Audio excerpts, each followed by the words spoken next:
Welcome to the Enriched Wealth podcast. Today, you've just got me, no interviewees, so apologies. But today, I want to talk about a bit of a passion of mine, which is that superannuation is a bad investment. And you might be wondering, well, Chris, you work in superannuation, you're self-managed superannuation for however many years. I thought you'd love superannuation. Why is it a bad investment? And look, I want to be clear that superannuation is not bad, but we can't think of it as an investment. So today I want to unpack a few of the concepts around superannuation, probably some of the misconceptions, some of the frustrations I have as well too with what's out there in the industry. And hopefully you'll walk away from this feeling a bit more empowered and have a bit more knowledge around superannuation. So to start off with, why do I think superannuation is a bad investment? And I think it's because the media, and I'm not here to brag on the media, but media love headlines and they love bad headlines. And so a lot of times when we see there's been a market downturn or something's happened, billions of dollars wiped off retirement savings and things like that, people or super's lost X amount today or things like that, people associate super with the market or their retirement savings with the market. And while that can be true, that association we have seen time and time again make superannuation seem like a negative thing. Superannuation in and of itself is not negative. And I want to unpack a little bit more about that. But the reason I think we've got here is that fear headlines sell, that big red loss of dollars on the front page is what they're trying to sell. But in doing so, they're actually doing a disservice to that industry. And I think that is where we need to get back to some grassroots around what superannuation is, what the intention of it was, and why it's not a great investment, but why it's actually not even an investment at all. So let's go back and do a little bit of history on superannuation, because I think that's always a good place to start, is where it's come from and why it's here now. And so if you go back into the late 80s and early 90s is when superannuation started becoming mandatory, and it was set up as a retirement savings system. So back in the day, there was some really long-term planning, which may seem a little rare in politics these days, but there was a really long-term planning around the baby boomers who are now actually at retirement. And they were looking at the baby boomers and saying there's going to be this big wave of people that retire in 20 years, 30 years time that are going to need a pension, going to need retirement money. And usually what's happened traditionally is that more people enter the workforce than leave the workforce. So what happens is more people enter who pay tax, and so they can fund the people who are leaving the workforce. But that was going to change with the baby boomers.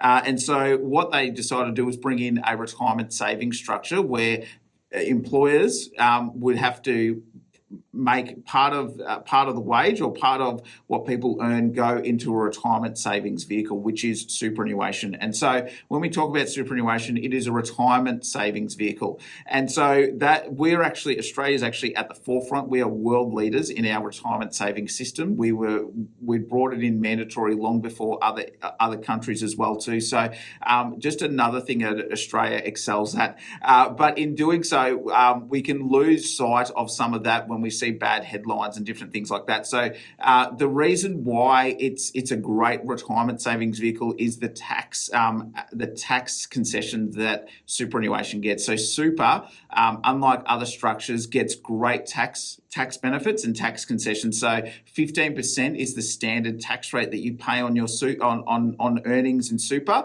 also on those employer contributions going in. And then as you get into retirement phase, you can even be paying 0% tax on the earnings and on the money you draw out as well. So it is a great system. I always say that in Australia, we don't have to go to the Cayman Islands or to have the Swiss bank account or things like that to dodge tax. We actually have a system that allows us to pay less tax or no tax at all as part of our retirement savings. And it's to encourage people to be able to take control of their own retirement and their own savings.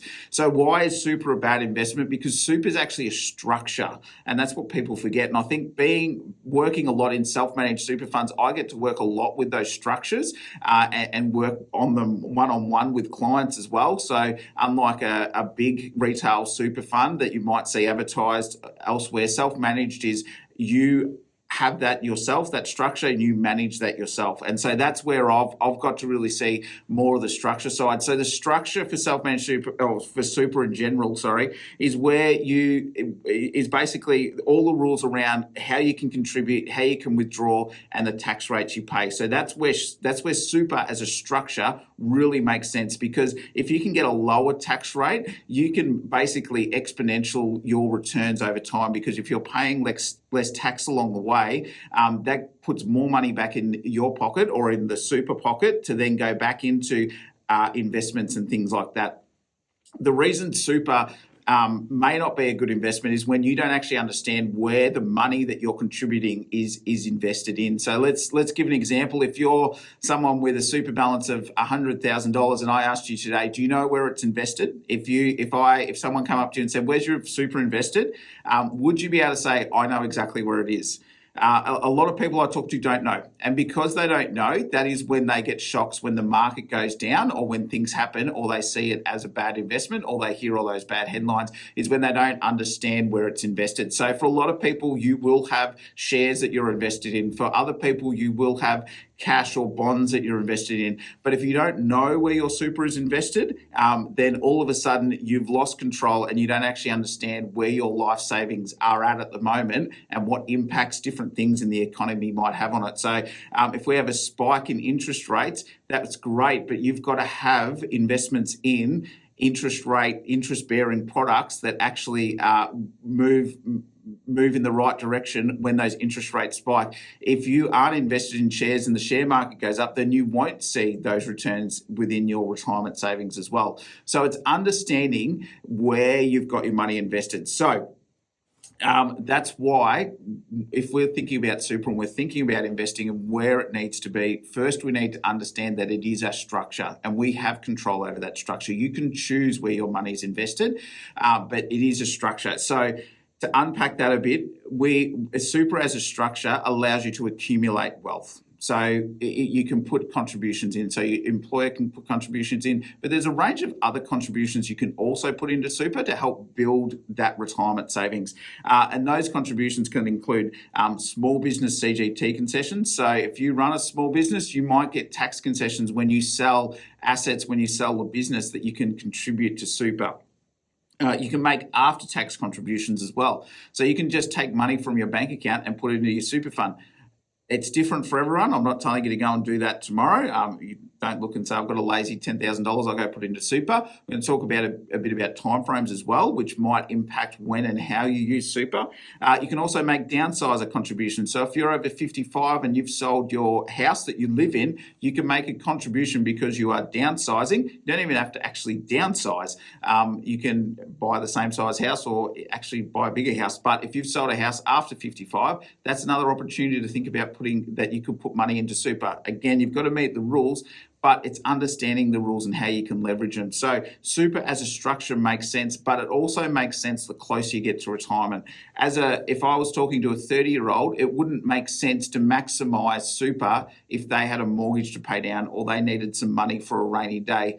If it was someone who is getting near retirement and wants to build that wealth nest egg, then that might make more sense because they're actually able to access it. They don't need it to pay for other things. So again, it's understanding that it's a structure that you can use, but it's also understanding when you can get that money back out. So we don't want to limit the amount of cash flow if you're young, but also on the other side, we don't want to lose the opportunities to maximize it as you get closer to retirement and as you get closer to being able to access it and things like that. So again, thinking and understanding and using the structure of super, using the tax benefits that super provide as part of building your retirement savings is a great idea. And I think having a great plan around retirement, a great plan around how you can utilize this vehicle for retirement savings is great.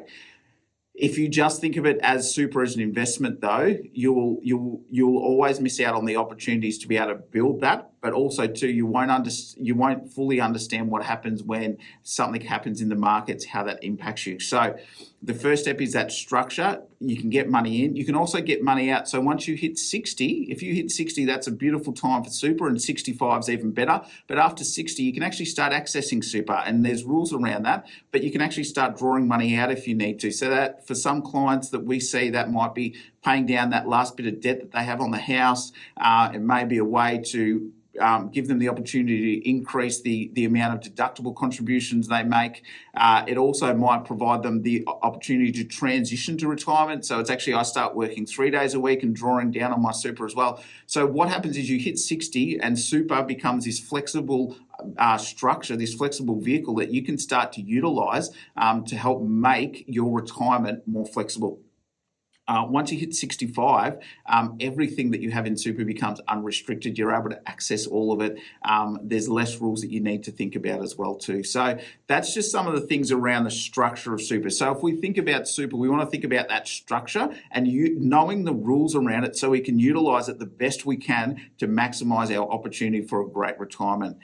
The other side is the investments. So super as a structure, as a retirement saving structure makes sense. Super for investing also makes sense as long as we understand what we're invested in. And I think so often is what I see is people don't understand what they're invested in. And when they don't understand, that's when things go wrong. That's when they lose money and they get frustrated, and that's when you become disenfranchised with it. But I want you to separate those two things out and say this is a structure and this is investment. So if we start talking about investments in super, again, there's lots of different things we can invest in, but it depends on who you're with. So some retail funds give you the opportunity and the flexibility to change how you're invested. So as a basic rule, if you're in an industry type fund, you should have choices around high growth, balanced, conservative, or ultra conservative as well, or cash. And so what that does is put you within an investment profile. And that investment profile will then have rules around how they invest that money. So if you've got $100,000 in a high growth investment, that might be 90 or 95% in shares and 5% in other assets. And so in that scenario, let's use the $1,000 in super, $95,000 of it might be sitting on the share market. And so what we say then is that you've got a large exposure to shares because a lot of what you have invested is in shares. And so a lot of what happens in the share market will then impact your balance over time. A different risk profile might have less exposure to shares or less exposure to what we call growth assets and more exposure to other assets such as bonds or fixed interest and things like that. So again, it's actually digging into the detail a little bit further and understanding, well, what am I invested in? Does that make sense? What are the costs around that investment as well? So often we talk to clients who aren't aware of the costs that it actually that's associated with that super fund, with those investments. And it can look markedly different depending on what you're invested in and who you're using as your super provider. So again, the structure makes sense, but who you've got that structure through determines what you can invest in and how you can invest. And so if we look at self-managed super funds, which I've dealt with for many years now, that opens up the opportunity to invest in a whole range of things that you can't even get in a retail fund. So you can get property, you can get exposure to gold or cryptocurrency or all different things within self-managed super that you can't get. You can get all those other things as well, but self-managed gives you the most flexibility and the most opportunity to invest in what you want within super. There are extra rules, extra requirements to run a self-managed super fund. So again, it's that trade-off of simplicity, and a lot of people either don't know or just want it really simple and hands off. And so they will put it over into something where someone manages everything for them and they're hands off.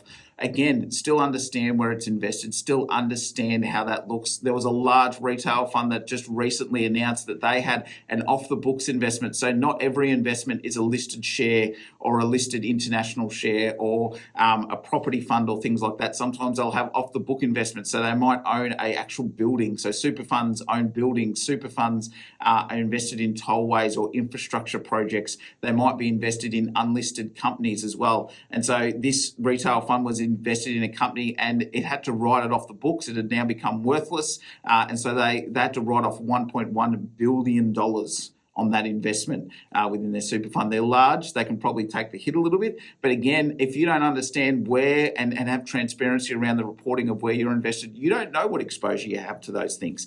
And so again, I say understand the investments just as much as the structure, understand the rules and how to utilize them, but then also understand where those investments lie. And if you don't understand where you're invested, that's when there can be a lot of hurt or heartache, and knowledge is power. And so knowledge gives you the ability to make changes if you need to try new things, to invest in the things you want to, or come and get advice on where you should be best invested. So again, thinking of the investments that you have, well, that's very different to the structure. The structure gives us the ability to supercharge what we do. Lower tax environment, we can supercharge our returns, supercharge the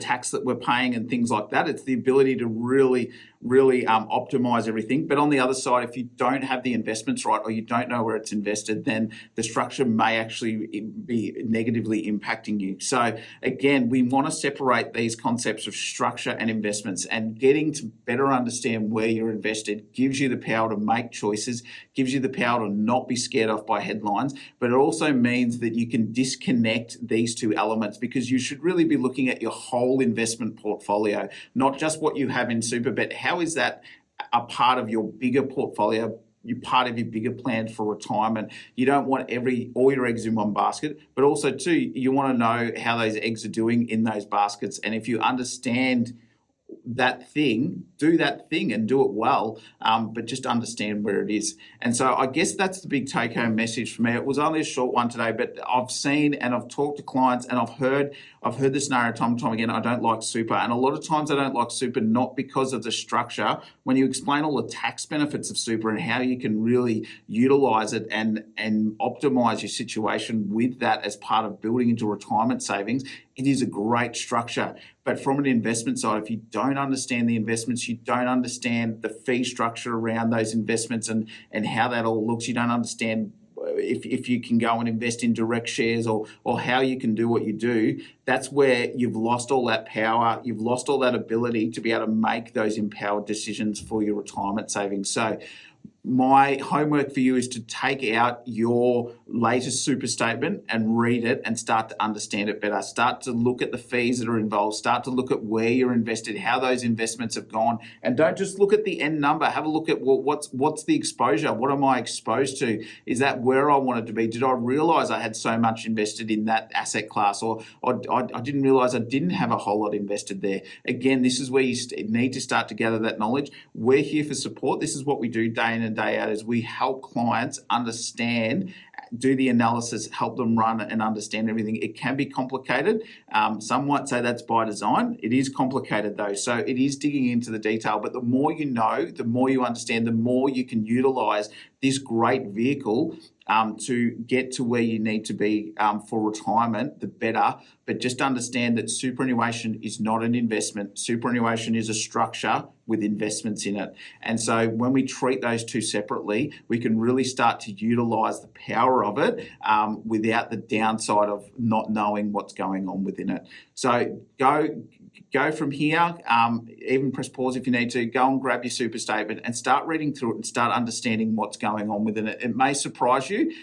You may already know, and if you do, that's great. I would say that's where you need to be, and you can rest at night and know that what's going on and where it is. But if you don't know, take the time or talk to someone that does and get some more knowledge, get the advice you need so that you are on the right track for retirement and you're not left wondering where everything's at or why this isn't going the way you wanted it to go. Enjoy your day. Thank you.